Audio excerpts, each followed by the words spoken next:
Do you think there are a lot of people out there at the moment who are struggling with going out with alpha male type people? Do you think maybe because it tends to be a question of power struggles in relationships, doesn't it? It certainly does, and I think you're absolutely right to bring that up, because we have the extremes of the alpha male archetype. The extreme alpha male would be completely selfish, completely self-oriented, wouldn't care too much about anybody else's feelings, circumstances, and would only be self-interested, because in his mind, he's number one. And he would be prepared to fight for that position. So, you know, that can translate to a little bit of emotional blackmail. It can translate to what I call, you know, the emotional isolation, lack of communication, not really wanting to reveal their emotional side at all. And if they do, it's only on their terms. So that can be the extreme side.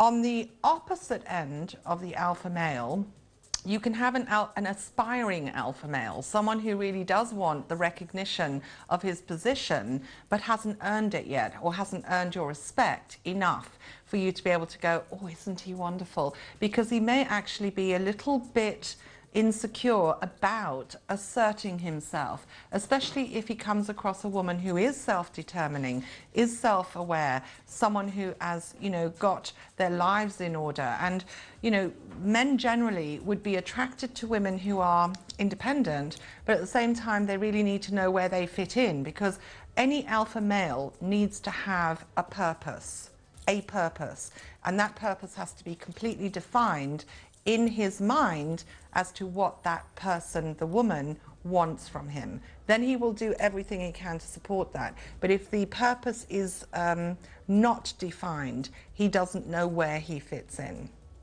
Okay, so would you say it's in terms of understanding your own relationship and being happy with the sense of power you have in that relationship, be you a person who likes alpha males or not, it's about understanding how to communicate with your partner and where they stand and how they understand you? Without a doubt, and I think that's the $64 million question, really, because ultimately it is about being visible and being open and honest enough to communicate precisely where you stand within yourself, where you perceive the other person standing with you, and whether you're on the same page going in the same direction.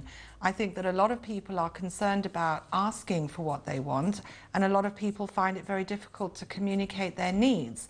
And my little mantra for 2011 is say what you mean and mean what you say. And if you've got someone around you that is skirting around the subject, it's really important, without being too assertive or without being too aggressive or without being too demanding, to just say, here I am, this is how I feel, this is what I'm doing, this is what I want from me, and how do you feel that you fit in with that?